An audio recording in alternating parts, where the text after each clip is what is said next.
প্রস্তুত হচ্ছে বাংলাদেশ সেনাবাহিনী। দেশ ও জনগণের স্বার্থে একবিংশ শতাব্দীর কঠিন চ্যালেঞ্জ এখন সেনাবাহিনীর সামনে, আর এ লক্ষ্যেই বাহিনীটিকে আধুনিক ও যুগোপযোগী প্রশিক্ষণের মাধ্যমে সক্ষমতা অর্জন করে সকল চ্যালেঞ্জ মোকাবেলায় সর্বদা প্রস্তুত থাকার আহ্বান জানিয়েছেন সেনাবাহিনী প্রধান জেনারেল ওয়াকারুজ্জামান।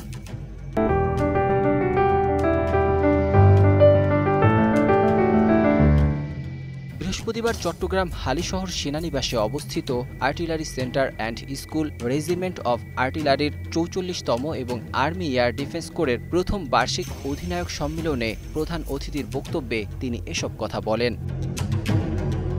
সেনাপ্রধান বলেন, বাংলাদেশ সেনাবাহিনী একটি গর্বিত ও ঐতিহ্যবাহী বাহিনী। আমাদেরকে আধুনিক প্রযুক্তি, দক্ষতা ও বাস্তবমুখী প্রশিক্ষণের মাধ্যমে আরও শক্তিশালী হতে হবে, যাতে ভবিষ্যতের যে কোনো চ্যালেঞ্জ আত্মবিশ্বাসের সঙ্গে মোকাবিলা করা যায়।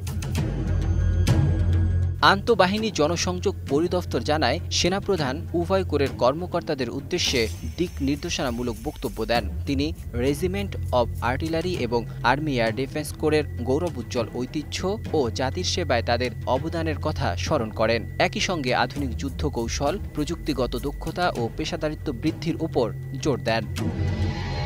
জেনারেল ওয়াকারুজ্জামান আরও বলেন, বর্তমান বিশ্বে নিরাপত্তা পরিস্থিতি দ্রুত পরিবর্তন হচ্ছে। আমাদের বাহিনীকে শুধু সামরিক শক্তিতেই নয়, জ্ঞান, প্রযুক্তি ও কৌশলগত প্রস্তুতির দিক থেকেও সক্ষম হতে হবে।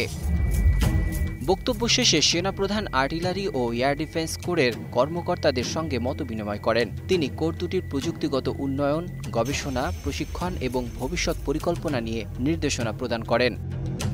Desk report, ২১ television.